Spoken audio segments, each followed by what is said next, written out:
She raised him like her own, gave him everything, and he repaid her by kicking her to the curb. It was a Thursday late afternoon, the kind of day where the sun doesn't know if it wants to shine or call it quits early. Evelyn stood on the front porch in her house slippers, holding a reusable grocery bag with a loaf of bread, a few cans of beans, and a rotisserie chicken still warm through the plastic. She pressed her hip against the front door, her door, and realized something wasn't right. The key didn't fit. She tried it again, turned it slow, fast, flipped it upside down, like maybe she just wasn't thinking straight, but it wasn't her hand that was wrong. It was the lock. The deadbolt had been changed. She knocked once, then twice, then louder with the side of her fist, still holding the grocery bag, still wearing her soft blue cardigan that smelled faintly of lavender, still standing where she had stood for 22 years. And then, the door opened just a crack. Ryan's girlfriend, Natalie, peeked through the gap, her eyebrows raised like she wasn't expecting company. "Oh hey, you weren't supposed to be back until later." Evelyn blinked. "Why can't I get in the house?" Natalie hesitated. She looked back over her shoulder, then stepped outside, pulling the door shut behind her. "I think Ryan was going to talk to you about that." "Talk to me about what?" "You don't live here anymore." Silence fell like a brick. Evelyn held her grocery bag tighter, suddenly unsure what to do with her hands. Her chest tightened. "What did you just say?" Natalie gave a nervous little smile, the kind people use when they're pretending everything's normal. "Look, it's just paperwork stuff. Nothing personal. Ryan said you agreed to transfer the deed." "I what?" "He said you signed a few weeks ago. Remember? All those documents at the kitchen table." Evelyn stared, and slowly, it started to click.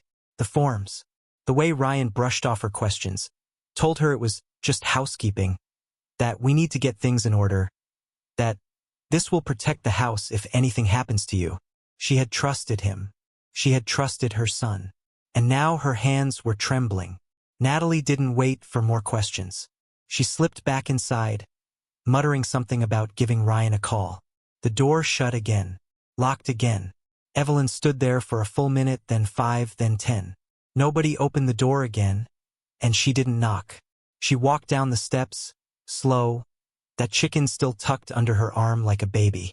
She didn't know where she was going, but she knew she wasn't going back inside. But Ryan hadn't just taken her house. He took something deeper, and Evelyn was about to remember exactly who she was long before any of this. Before the paperwork, before Natalie, before her front porch became foreign, Evelyn had been more than just a woman in a house. She had been a mother, and not just to anybody, to a child nobody else wanted. Back in 1996, Evelyn was working the night shift at St. Joseph's Hospital in Jackson, Mississippi. She was a floor nurse, tough, reliable, soft-spoken. A woman who had long since made peace with not having children of her own after 2 miscarriages and a failed round of IVF. The grief was a scar, invisible but deep. And then one night she met Ryan. He'd come in with a broken wrist, barely 2 years old, pale, underfed, wearing a t-shirt that was 3 sizes too big with mustard stains on the collar. His foster mother didn't even stay at the hospital. She dropped him off with child services and left. Evelyn didn't go looking to adopt, but sometimes God doesn't knock. Sometimes he just sits a baby in your arms and dares you to put him down. Ryan was silent for the first few days, just clung to her scrubs like a vine. He wouldn't speak to anyone, wouldn't eat unless she fed him. Something about her made him feel safe, and that was enough. 2 months later, she filed the first set of papers. 6 months after that, he had her last name. Her friends thought she was crazy. A single black woman in her late 30s adopting a white toddler with behavioral issues. "Girl, you trying to save the whole system?" "No, just this one," she'd reply. Evelyn gave Ryan everything she never had.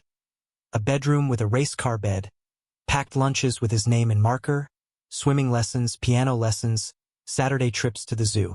He had asthma. She found the best pediatrician. He had trouble reading. She hired a tutor. She taught him how to braid hair using his action figures so he'd know how to care for a future daughter. She made him write thank you notes after Christmas, and she never once missed a parent-teacher conference. But not everything was perfect. As Ryan grew older, things changed. By middle school, he started asking questions. Why do I look different from you? Why do people stare at us in the store?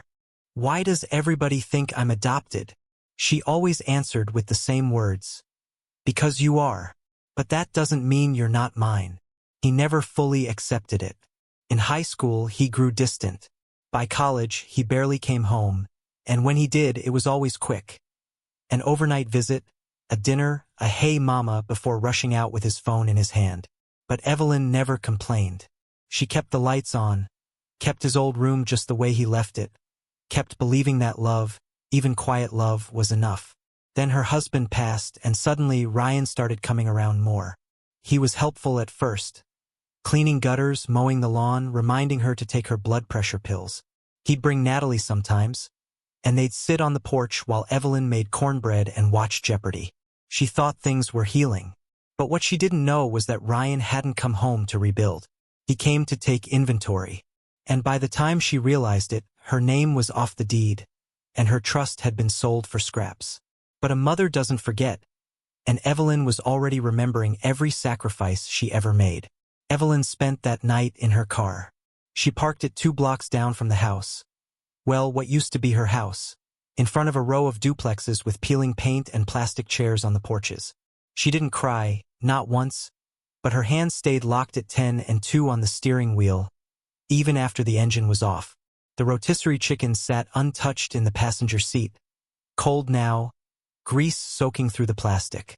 She stared out the windshield, her eyes fixed on nothing. Grief has a way of sitting heavy in your lungs, not just from losing people, but from realizing who they never were to begin with. When her husband, Leonard, passed 3 years ago from a misdiagnosed blood clot, Evelyn thought the pain couldn't cut deeper. He had been her balance, a man of few words, all weight. They met at church, fell in love over fried catfish and Bible verses, and spent 29 years building a home that rested on faith and forgiveness. But this pain, this betrayal, it had a different sting. The next morning, Evelyn went to the bank to check her account. Part habit, part necessity. It was almost funny. The balance hadn't changed because Ryan never touched that money, because Ryan never even knew it existed. After Leonard died, the hospital tried to avoid blame.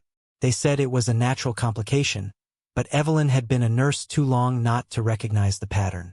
She pressed, filed complaints, consulted with an old attorney friend, and 2 years later, she won a malpractice lawsuit that no one thought she could. $9.5 million. She didn't tell a soul, not even Ryan. She moved it into a separate trust under her maiden name, split across a handful of accounts. It wasn't out of paranoia. It was peace of mind, a secret, sacred thing. Because money changes people, and some things are better left under the radar. That day, sitting in the bank lobby with her ankles swollen and her spirit cracked in two, Evelyn realized something else. Ryan didn't just betray her trust. He underestimated her. She may not have had the house anymore, but she had resources. She had knowledge. And she still had one weapon Ryan had never learned how to use: patience. So, she booked a motel room in Meridian, paid in cash. 2 nights, no questions. She needed a plan, but more than that, she needed to sit still and remember who the hell she was. She flipped through an old notebook she kept in her purse, full of prayers, phone numbers, and handwritten reminders to call her cousin in Lafayette. At the back of it was a note she'd scribbled years ago, the day the court settlement came through. Don't let money make you loud. Let it make you quiet. Let it buy you time. She smiled at the page. Ryan thought he kicked her out, but he had no idea. He'd just set her free. But freedom doesn't mean comfort. Not yet. And Evelyn still had some fires to walk through before she rose again. The first time Ryan put a stack of papers in front of her, it was a Sunday. Evelyn was sitting at the kitchen table folding dish towels while the oven ticked away at a sweet potato pie. Her knees ached that day. Rain was coming. She could feel it in her bones. But she smiled through it. Ryan had stopped by without calling first, and even though she didn't like surprises, she told herself maybe he missed her. He walked in wearing one of those slim-fitted dress shirts that looked like it belonged to someone else's body. Natalie followed behind him, barely looking up from her phone. "Hey, Mama," he said, giving her a half hug. We brought some papers. Nothing serious, just stuff to help with taxes and the house. Cleaning things up on the back end, you know? Evelyn furrowed her brow. What kind of papers? Ryan pulled out a folder like a magician with a deck of cards. Trust paperwork, real estate transfer, some power of attorney language. We had it reviewed. Natalie's firm does this kind of stuff all the time. Totally standard. Natalie chimed in from behind her screen, not looking up. It's just a way to protect your assets, Miss Carter. Avoid probate. You'd still be covered for everything. I didn't ask to avoid anything, Evelyn said quietly, her hands resting on the unfolded towel. Ryan chuckled. I know. That's why we're doing it for you. Look, if something happens to you, God forbid, it would be a mess to untangle the house and your name on all the documents. This just makes sure things stay in the family. Evelyn stared at the paper. The letters swam a little. She didn't wear her reading glasses often. She hated how they pinched the sides of her nose. Ryan noticed. Here, he said, handing her a pen. I highlighted the signature lines. You don't need to worry about the rest. I already went over it with them. She hesitated. She wanted to say something. Something like, I should probably have someone look at this. Or, why do you need power of attorney now? But Ryan was her baby, her little boy who used to cry when she walked past his crib, the one who needed an inhaler every time he got too excited, the one she stayed up with all night when he got chickenpox at 6 and refused to sleep without holding her hand. So she signed page after page.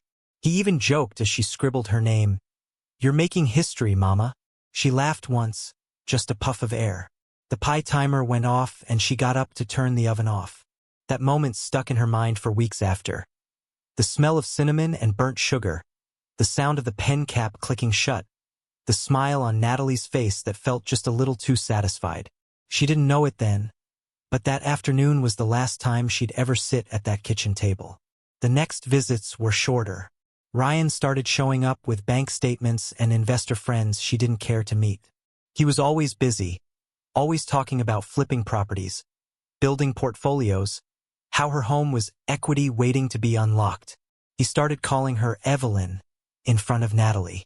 That was new.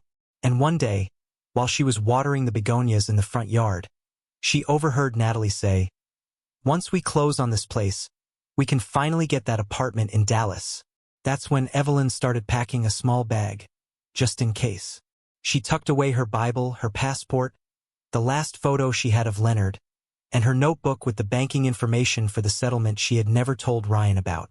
Her body didn't move as fast anymore, but her mind? It was still sharp enough to know when love had curdled. But Evelyn hadn't come this far just to watch everything she built disappear, not without reminding Ryan whose name he'd signed away. The day Ryan called her a guest in her own home, Evelyn didn't say a word. It was a Wednesday sometime after lunch. She had just finished vacuuming the living room, a chore she still liked to do herself even though her niece hated her for it. Dust didn't care about age, and Evelyn believed in a clean house, no matter who was watching. Ryan walked in, sunglasses still on, earbuds hanging around his neck. Natalie trailed behind, mid-conversation with someone over Bluetooth. They didn't speak at first, just walked right past her like she was the cleaning lady. Then Ryan paused, turned around, and said casually, Hey, next time you use the Dyson, can you empty it out? We've got people coming to see the place this weekend. Evelyn blinked. People? Realtors. Just to get a feel for the value, Market research. She stared at him. You selling the house? He chuckled like she had asked if he was moving to the moon. Not yet. Just thinking ahead. Got to explore all our options. Right? She stood straight. Our options. That's when he said it. You're a guest now, Mama. It's still your space, of course, but legally, well, you know how it is. Her hand tightened around the vacuum handle. She didn't say anything, didn't scream, didn't cry. Just nodded once. That night, she packed her small bag for real. She didn't take much, just what she needed. That Bible, her notebook, 2 dresses, 1 pair of sneakers, and her wedding band, which she hadn't worn since Leonard passed but still kept in a little pouch by her bedside table. Ryan didn't ask where she was going. Natalie didn't care. They had what they wanted, or so they thought. Evelyn checked into a budget motel on the other side of town, near a truck stop and a gas station that always had flickering lights. The bed creaked when she sat down, and the heater wheezed like it had asthma, but it was hers and it was quiet. She sat at the tiny desk and opened her notebook. There was a number she had kept in there for 14 years. It belonged to a woman named Doris who used to work at a nonprofit that helped older women navigate housing law. Doris had helped her once when a tenant in her rental property tried to sue her over a plumbing issue. She dialed the number. It rang once, then twice. Disconnected. She sighed. Then she remembered CJ. Clarence C.J. Bell, Leonard's friend from the old neighborhood. A lawyer, long retired but sharper than a whip and twice as stubborn. She hadn't spoken to him in years, but she picked up the phone anyway. It rang 6 times before a tired, raspy voice answered. This better be Jesus or trouble. Evelyn smiled. Maybe it's both. Evie? Yeah, it's me. I need to talk to you. CJ didn't need much convincing because real friends remember when someone shows up with a casserole after your surgery, and he'd been waiting for a call like this. CJ met her at a diner just off I-20 the next morning, the kind of place that still served coffee in heavy ceramic mugs and called everyone Han, whether they were 5 or 85. He looked older than she remembered, white in his beard now, eyes a little glassier, but he still had that same thick brow and dry humor that made people think twice before lying to his face. You look like hell, he said, sliding into the booth across from her. Evelyn smiled. Good morning to you, too. He took a sip of his coffee. Black, no sugar, no cream, just like Leonard used to. All right, CJ said, setting the cup down. Tell me everything. Don't skip, don't soften. Just lay it out. So she did. She told him about the forms Ryan made her sign, the way he changed the locks, the guest comment, Natalie, the realtors, the fake smiles. CJ listened without interrupting. Once she was done, he leaned back and let out a long sigh. He tricked you, played you, but he made one big mistake. What's that? He forgot who raised him. Evelyn looked down at her napkin. I signed the deed over, CJ. Yeah, but signing under false pretenses? That doesn't mean it's legal, especially if you weren't fully informed or he misrepresented the documents. She raised an eyebrow. You think we can take him to court? CJ grinned. Evie, I could take him to court in my sleep. She laughed, but there wasn't much humor in it. I'm tired, CJ. I'm not trying to destroy him. I want my home, and I want to look at myself again and not feel like a damn fool. CJ nodded slowly. Then let's not destroy him. Let's teach him something. They spent the next 2 hours going over everything. What she signed, what dates she remembered, the conversations she could recall. Evelyn had written most of it down in her notebook anyway, even before she thought she'd need it. A habit of an old nurse. Document everything. CJ told her what to expect next, what kind of lawyer he'd connect her with, how they'd file a petition to investigate whether the transfer was fraudulent, and what to do if it escalated to court. Then Evelyn said something she hadn't told anyone else. I've got money, CJ. He blinked. You mean a little saved up? No, I mean real money. Settlement money from the hospital. 9.5 million. CJ nearly dropped his mug. Jesus. I never touched it. Didn't want Ryan knowing. Didn't want anyone knowing. Really? CJ shook his head slowly. You've been sitting on $9 million and letting this boy run circles around you? I didn't want money to change the way I loved him, she said, barely above a whisper. CJ didn't answer right away, just stared at her. Then he reached across the table and touched her hand. It didn't, he said. He changed all on his own. Evelyn looked out the window at the highway in the distance. Her reflection in the glass looked older than she felt. Worn, not defeated, but cracked, like something that had been dropped but refused to break. She turned back to CJ. I want to do this right. No drama, no cameras. Just my name back on my door. CJ nodded. We'll get it. But there was one last conversation Evelyn needed to have before the lawyers, before the hearings. One final attempt to speak not to the man Ryan had become, but to the boy she remembered. Evelyn didn't call first. She knew if she did, He'd either hang up or have Natalie talk for him. So she just showed up. It was late afternoon when she pulled into the driveway. The yard looked too neat, like someone had trimmed the hedges just enough to impress a stranger, but not enough to show real care. Her begonias were gone. She knocked once.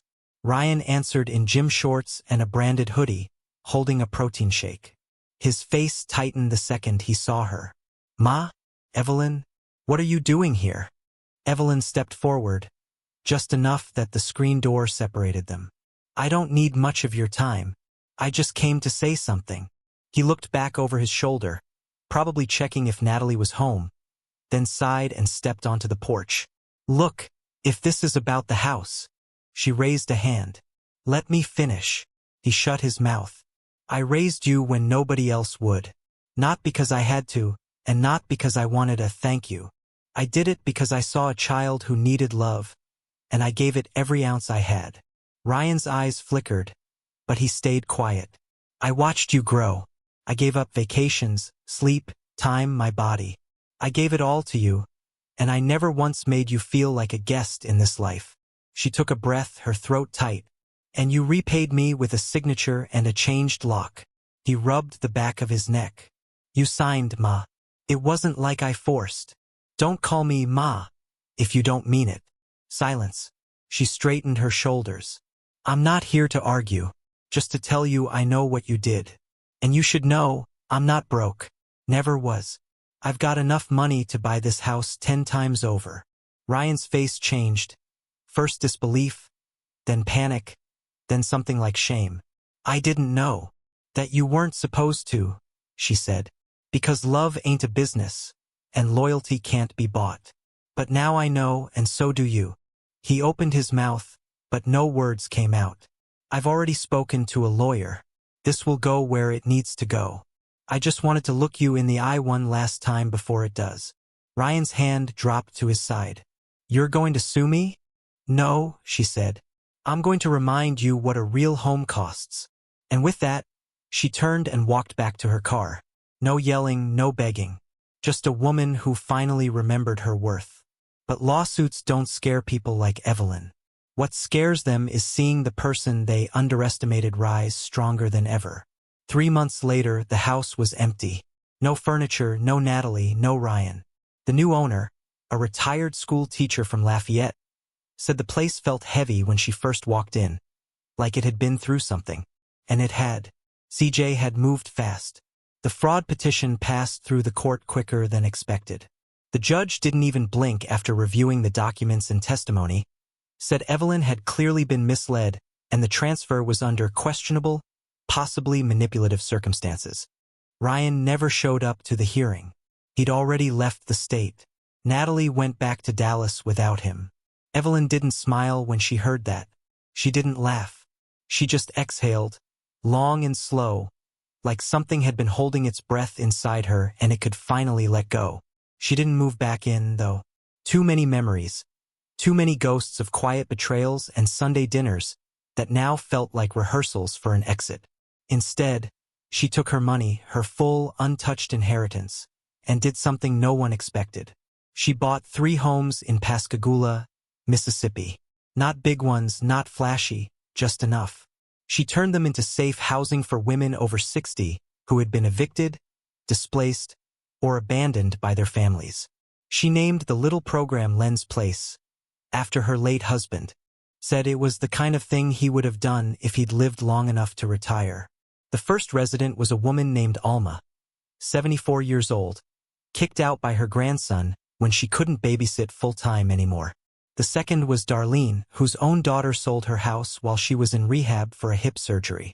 Evelyn cooked Sunday meals for them all. Sometimes they watched game shows. Sometimes they just sat on the porch and swapped stories about who hurt them and who they survived anyway. Evelyn never needed to explain her story. They saw it in the way she carried herself.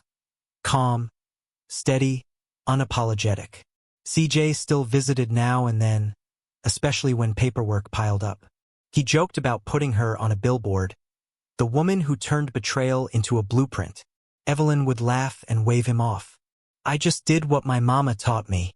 You don't fold when you're cornered.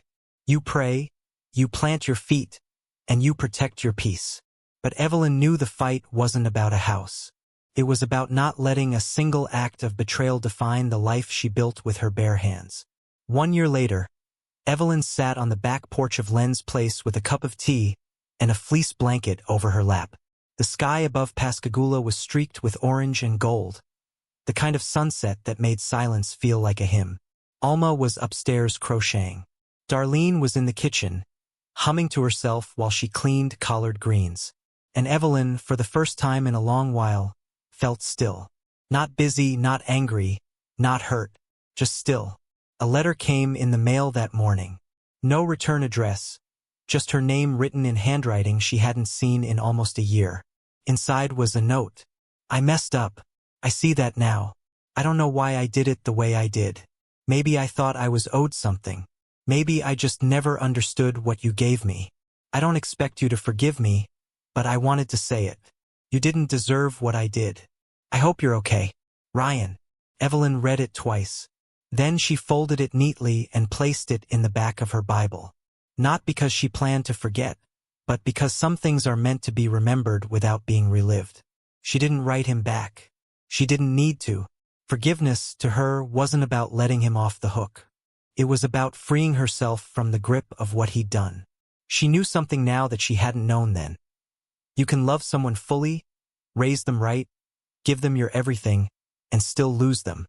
Not because of who you were, but because of who they chose to be. And that's not your shame to carry. Evelyn leaned back in her chair as the crickets began to tune up their evening song. She closed her eyes and breathed deep, the kind of breath that fills more than lungs. Filled memory, filled meaning. A home wasn't just a roof, it was the people under it. And she had built a new one from scratch.